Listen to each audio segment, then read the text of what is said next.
হতে পারবে না। এটা মনে রাখতে হবে যে n not is equal to 0, n এর মান কখনো শূন্য হতে পারবে না। তাই আমরা যখন এক্সাম্পল দেব, রেশনাল নাম্বারের এক্সাম্পল 1/2 আমরা দিতে পারবো,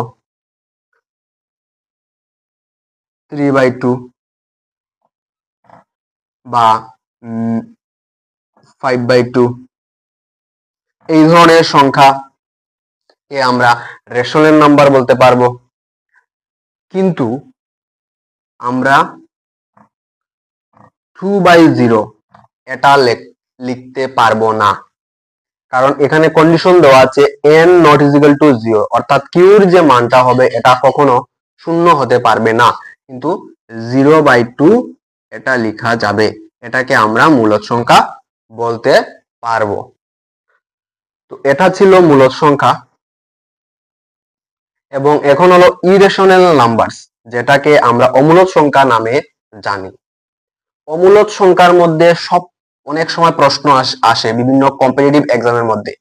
অমূলদ সংখ্যা আসলেই যখনই আমরা দেখব পাই এর মধ্যে টিক মার্ক করে দেব, কারণ পাইটা হলো একটা অমূলদ সংখ্যা। তারপর তোমরা দেখেছো যে √2, √3, এই ধরনের √5, এই ধরনের সংখ্যাগুলিকে আমরা অমূলদ সংখ্যা নামে জানি। এখন আমরা অমূলদ সংখ্যার যে মানগুলা বিশেষ করে পয়েন্টে আসে, এই দুটি সংখ্যার মিডিলে এখানে এমন ধরনের সংখ্যা থাকে যেগুলা পয়েন্টে আসে, তাই আমরা এগুলাকে অমূলদ সংখ্যা বলি। এখন হলো রিয়েল নাম্বার বা প্রকৃত সংখ্যা কি? প্রকৃত সংখ্যা হলো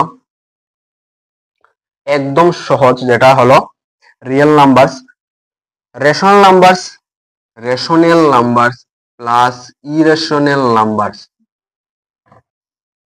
উভয় এখানে উভয় যে আছে রেশনাল নাম্বারস এবং ইরেশনাল নাম্বারস, এগুলা উভয়কেই আমরা রিয়েল নাম্বারস বা প্রকৃত সংখ্যা নামে জানি। তো আজকের ভিডিও এতটুকুই ছিল, যেখানে আমরা শিখেছি integers, whole numbers, natural numbers, rational numbers, irrational numbers, real numbers. যদি কারোর কোনো কোয়েকশন থাকে অবশ্যই তোমরা